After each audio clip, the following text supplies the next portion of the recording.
Let's talk about PTSD. You've probably never had somebody say that to you, but that's because the typical community response is to ignore PTSD or to watch a news item and forget about it and get distracted and do nothing about PTSD. A lot of people are suffering from PTSD who don't realize that they're suffering with it. In fact, over 11 million American adults suffer from PTSD today.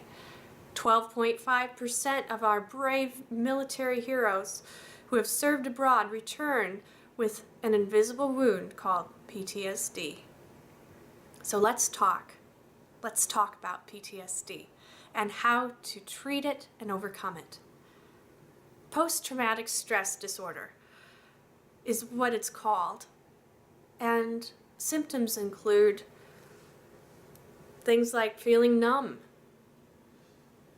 feeling helpless, feeling hopeless, having flashbacks in which the person relives the trauma, and things like exaggerated startle responses, irritability, sleep disturbances.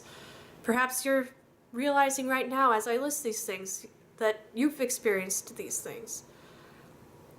Well, it's something to note, and it's something to treat, and there's plenty of hope.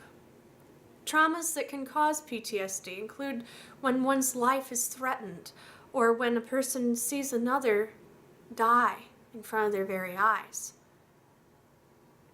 The fact of the matter is that PTSD is not going crazy, but rather simply the brain's response, physical response to trauma.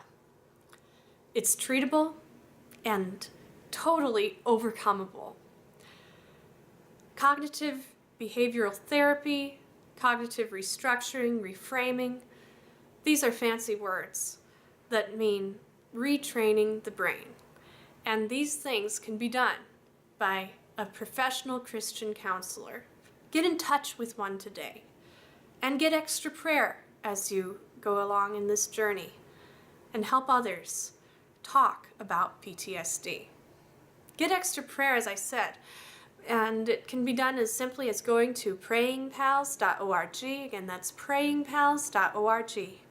That happens to be an outreach website of my own because I myself have wrestled with PTSD after enduring traumas.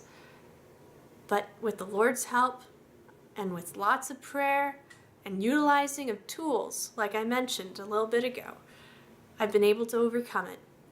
And so can you. So let's talk, pray, and overcome PTSD together. God bless you.